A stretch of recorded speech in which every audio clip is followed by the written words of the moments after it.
الحمدللہ وحدہ والصلاۃ والسلام علی من لا نبی بعدہ اما بعد فاعوذ باللہ من الشیطان الرجیم بسم اللہ الرحمن الرحیم رب اجعلنی مقیم الصلاۃ ومن ذریتی ربنا وتقبل دعاء ربنا اغفر لی ولوالدی وللمؤمنین یوم یقوم الحساب صدق اللہ العظیم۔ ہم نماز جب پڑھتے ہیں التحیات کے بعد یہ آخر پہ یہ دعا پڑھی جاتی ہے، گویا کہ یہ نماز ہے کہ مجھ کو اے خدا نمازی بنا اور میری مغفرت فرما، میرے والدین کی مغفرت فرما، اور جو تمام مومن مسلمان فوت ہو گئے ہیں ان کی مغفرت فرما۔ تو یوں کہا گیا ہے کہ اگر اس کو یوں پڑھا جائے کہ جو سارے مومن مرد ہیں یا سارے مومن عورتیں ہیں، جو مسلمان مرد ہیں سارے مسلمان عورتیں ہیں، اور جو تمام زندہ ہیں اور جو تمام فوت ہو چکے ہیں ان سب کی مغفرت فرما۔ تو یوں کہتے ہیں کہ جو یہ دعا 27 بار پڑھتا ہے، یہ ایک خاص تعداد ہوتی ہے جس کو ایک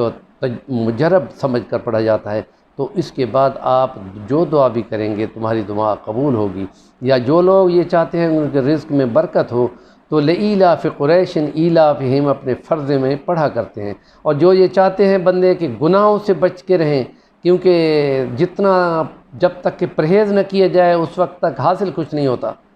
اور اس لیے گناہوں سے بچنے کے لیے وہ کہتے ہیں کہ جو بھی سنتیں پڑھیں آپ تو ان سنتوں میں قل یا ایھا الکافرون لازمی پڑھا کریں۔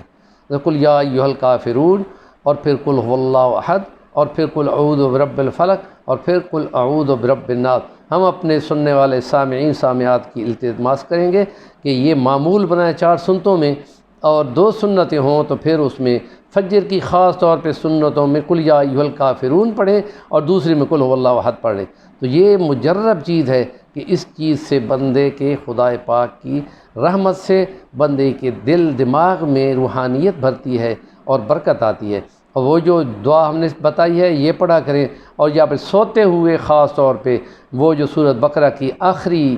آیات ہیں 2، اور ان کو جو ہم بندہ فوت ہوتا ہے تو اس کے پیروں والی سائڈ پہ آخری رکوع پڑھا جاتا ہے اس کی برکت کے لیے، تو یہ دعائیں ان کے پڑھنے سے ضرور برکت اور رحمت نازل ہوتی ہے۔ اور احمد علی لاہوری رحمۃ اللہ علیہ فرمایا کرتے تھے کہ جب کبھی کوئی نیکی اور روحانیت کی محفل سجاتے ہیں تو اللہ کے فرشتوں کی اتنی تعداد ہے کہ آسمان اس کی کثرت سے کانپ رہا ہے، تو وہ خدا پاک فرشتوں کو زمین پہ بھیجتا ہے، جہاں اللہ کی یاد کی بات ہوتی ہے وہ فرشتے گھیر لیتے ہیں، اور جو موجود ہوتے ہیں ان کی بخشش کے لیے دعا کرتے رہتے